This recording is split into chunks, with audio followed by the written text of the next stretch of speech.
বরিশালের একটা জনপ্রিয় খাবার হলো কলা পাতায় মাছ ভাজা, আর সেটা যদি হয় সব রাজকীয় মাছ, তাহলে কেমন হয় বলুন তো। তো চলুন আপনাদের সাথে শেয়ার করি। তো hello everyone, this is me Tanu, welcome back to my another new video. কেমন আছেন সবাই? আশা করছি সবাই বেশ ভালো আছেন। আর গাইস, আমিও অনেক বেশ ভালো আছি। তো চলুন আপনাদের সাথে শেয়ার করি আবারও কলা পাতায় মাছ ভাজার রেসিপি। এর আগেও আমি অনেকবারই শেয়ার করেছি। তো আজকে ভাবলাম, আজকে যেহেতু আমার পছন্দের মাছগুলো রয়েছে আর যেটা রাজকীয় মাছ, কেন না আপনাদের সাথে শেয়ার করেই ফেলি। তো আজকে এই যে মাছগুলোর ভিতর মশলা দেওয়া কমপ্লিট। তো চলুন আমি বলে দেই এটার ভিতর কি কি দেওয়া হয়েছিল।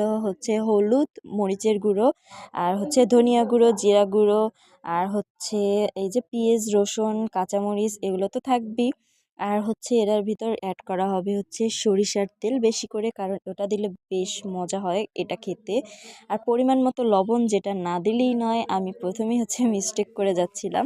দেন ওটা ভালো করে মিক্সড করার পর দেন পাতায় সুন্দরভাবে এগুলোকে সাজিয়ে দিতে হবে। আর হ্যাঁ, অবশ্যই কিন্তু পাতায় সরিষার তেল একটু হালকা করে মেখে নিতে হবে। দেন মাছটাকে সুন্দর করে সাজিয়ে দিতে হবে।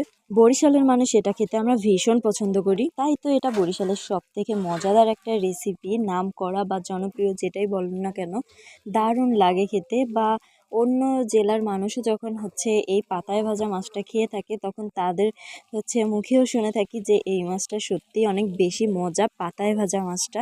তখন খুব বেশি ভালো লাগে। দেন পাতাটাকে চেঞ্জ করে অন্য পাতা দিয়ে, আর মাছটাকে উল্টিয়ে দিতে হবে। এখন বেশ কিছুক্ষণ চুলায় রেখে দিতে হবে অল্প আছে। আর চলুন, এই যে ফাইনাল লুক। আর আজকের মাছটা উপর থেকে কালো দাগটা পড়ে গিয়েছিল। তো যাই হোক, আজকের মাছটা খেতে কিন্তু ভীষণ টেস্টি হয়েছিল। তো আপনাদের ভালো লাগলে অবশ্যই শেয়ার করে অন্যদের জানতে সহযোগিতা করবেন রেসিপিটি, আর অবশ্যই লাইক কমেন্ট করে পাশে থাকবেন। তো আজকের মতো এখানেই বিদায় নিচ্ছি। সবাই ভালো থাকবেন, সুস্থ থাকবেন, আর তনুস লাইফস্টাইলের সাথেই থাকবেন। তো থ্যাঙ্কস ফর ওয়াচিং, টাটা।